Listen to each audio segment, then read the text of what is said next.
guys, happy Monday. Just a little grab bag video here for you today. Today I went and helped my brother try to get his gas insert working. The pilot wouldn't stay lit.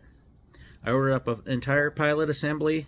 He put a brand new gas valve in, ran it through all the tests. I got proper millivolts coming from my thermocouple, proper millivolts coming from my thermopile.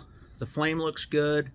It's generating the volts. I tested it, made sure everything was seated good. The threads were clean. Everything's grounded good. He got a brand new valve that the internal magnet is faulty. It's not latching. So haven't had that in a while, but that'd be 2 valves in a row where that happened, and it does happen.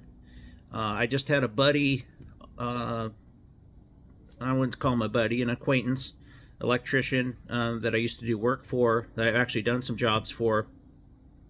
He had a bad ECM blower motor in his air handler, and he had to go through 2 bad ones out of the box.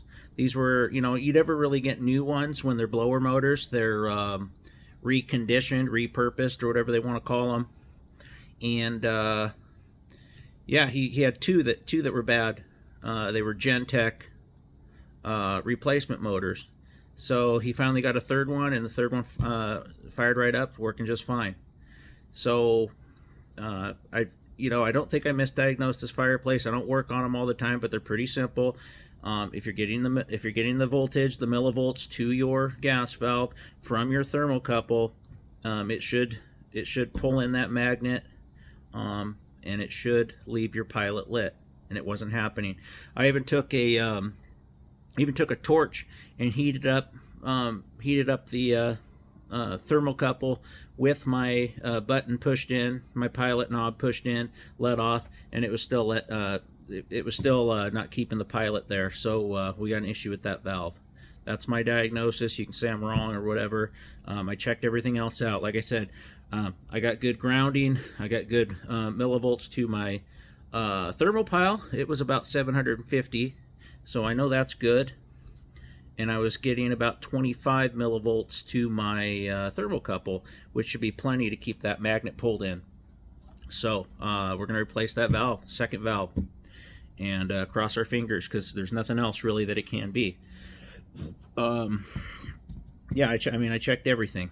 If I missed something, let me know. But I'm pretty good at troubleshooting that stuff. So I really appreciate the support that I'm getting on some of my shorts, especially the ones where I talk about these big companies in town, and even some of the small ones are coming into people's homes, and they are trying to sell them things that they don't need. And I even had some people go, well, you went in and they tried to sell her a $19,000 system, and you went in and still charged her $250 for a capacitor. And let me set something straight here. We're not just selling a capacitor. You're paying for me to get in my truck, drive to your place, cover my business, $250 for me to come in on a service call and replace a capacitor. A lot of people would say that I'm cheap. So you can just shut that stuff up right there. I do what's right for my customers. I don't sell them anything they don't need. But if I'm going to go to their house and replace a part, I got to get a couple $100 for it. I mean, I don't work for free. So yeah, just a quick little grab bag video here. Again, I appreciate the support. I think that one short hit a lot of views and a lot of thumbs up. So I appreciate that, and I'll keep trying to right the ship here, keep trying to do the right thing for people, and hopefully these predatory practices by some of these other HVAC companies goes away, because that's not how you treat people. And I don't care if you can tell you can't tell me that you're doing the right thing by doing that. I know how you're getting trained, and it's not the technician's fault. It's these private equity firms. I've talked about it before, and they're teaching them they got to sell, and make them a certain amount of money every day. And if they don't, they kick their ass loose. They don't want service techs. They want sales techs. So I know that's the truth. I see it all the time.